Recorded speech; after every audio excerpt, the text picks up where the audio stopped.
All right, for my passion project, I wrote a short story called Grilling on Eden Street. So at the start of my project, like when I was like first writing it, I'll be honest, I didn't really have too much of an idea of what I was gonna do. All I knew is that I wanted to write a short story that just like was like either like satirical in a way, but like it didn't really have to be either. Like I started off just like looking at a couple of like philosophical and like economic things.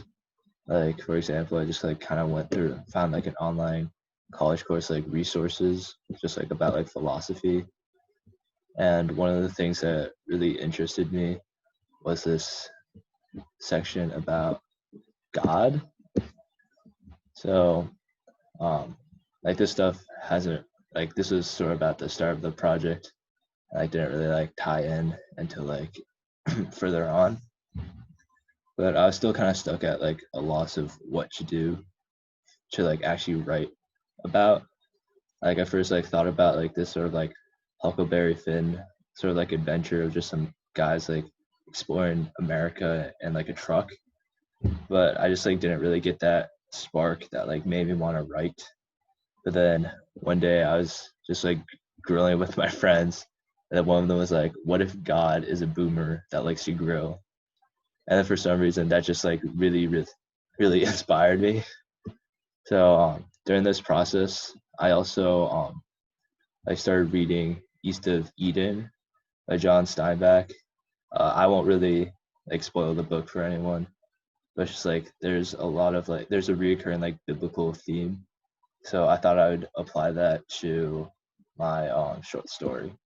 So I threw together a little PowerPoint about what I learned from like reading about like the philosophical class.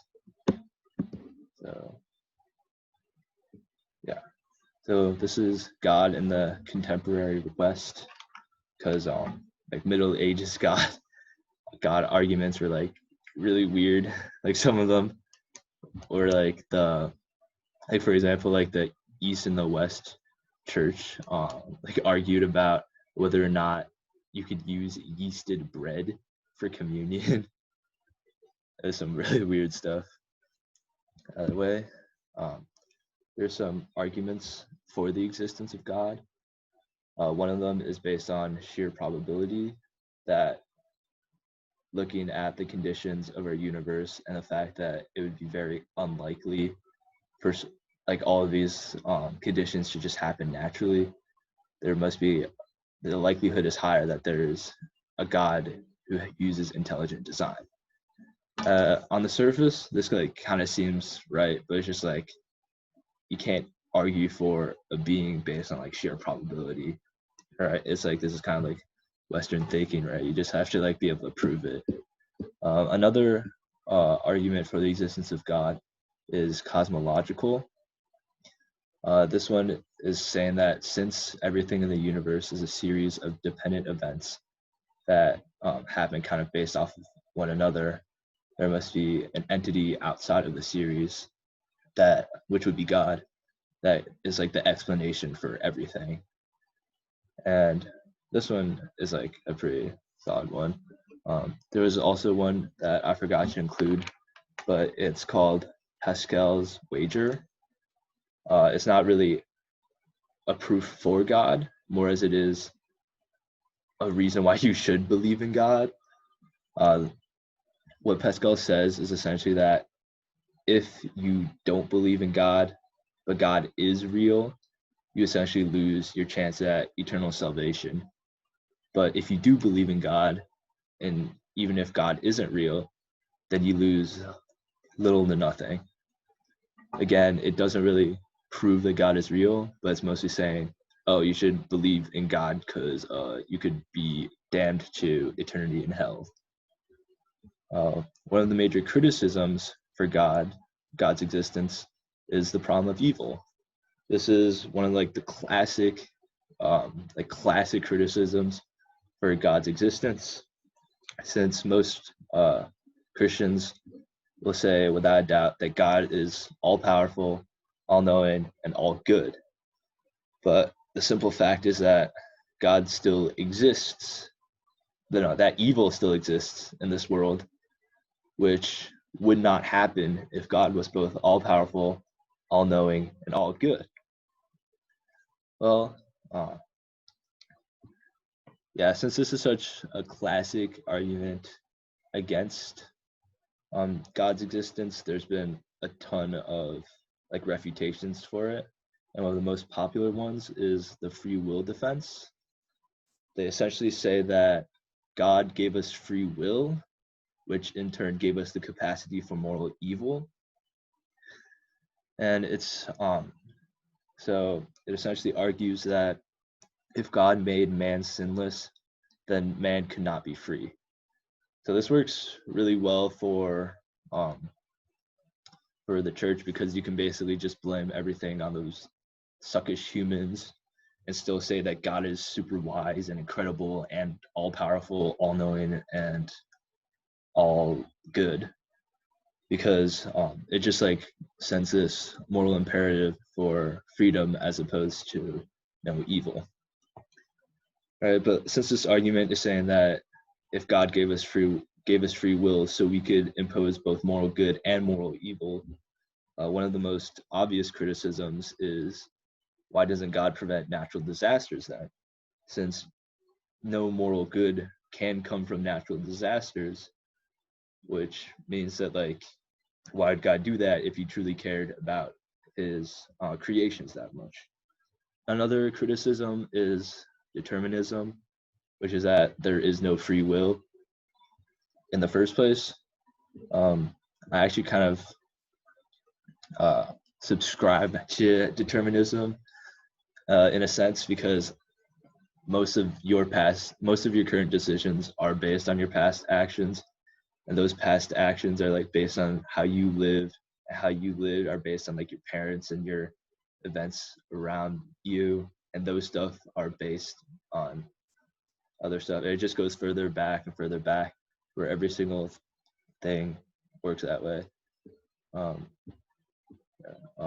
Further on, there's another sort of defense against the whole question of evil, but this is really more of its own thing.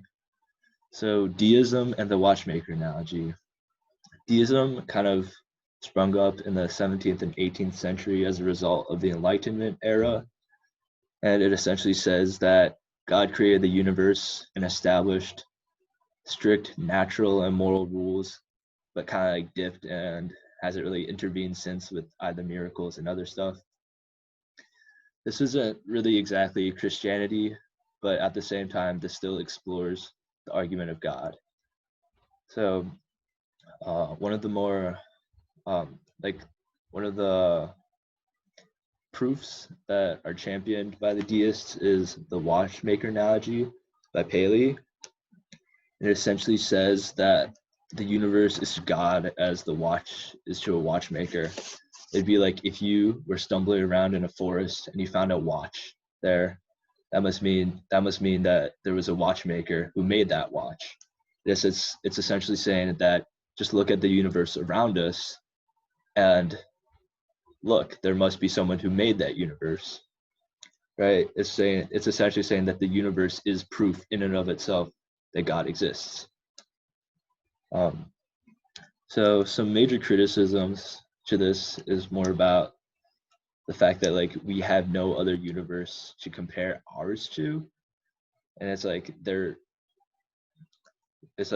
we know that a watch signifies that a watchmaker must have been present to make it, because a watch is really relatively complicated, just something to like say like a rock, right? If you were to find a rock in a forest, you wouldn't say, oh, there must have been a person that thrown that there. You would just say, oh, there's a rock there, right? So it's like, since we don't have another universe to compare ours to, we can't say with certainty how complicated our universe is, and therefore we can't say whether or not how complicated our universe is proof in and of itself that God is real and made it and then dipped afterwards.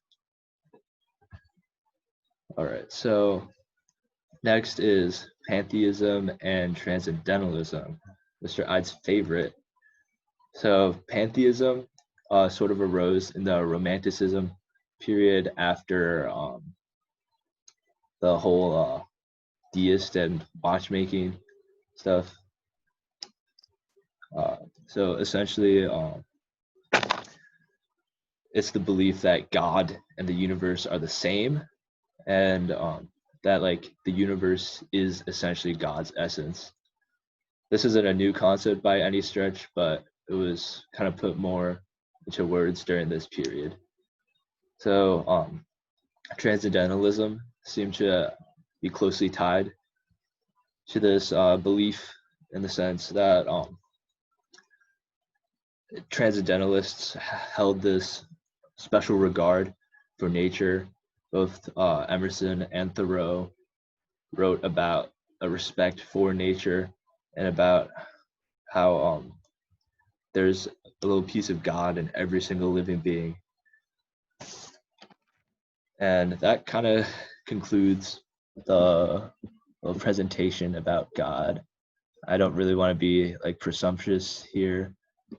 I like say stuff that I haven't really looked at, since God, the concept of God, has been an argument that's been going on for literally like almost all of human existence.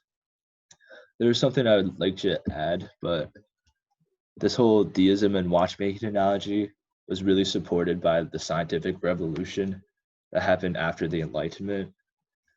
And like both Isaac Newton and Charles Darwin seem to believe they were both deists, and they believed that these natural rules that they themselves discovered are proof that a god must have been there to make them, because they were evidently too complex to happen by themselves.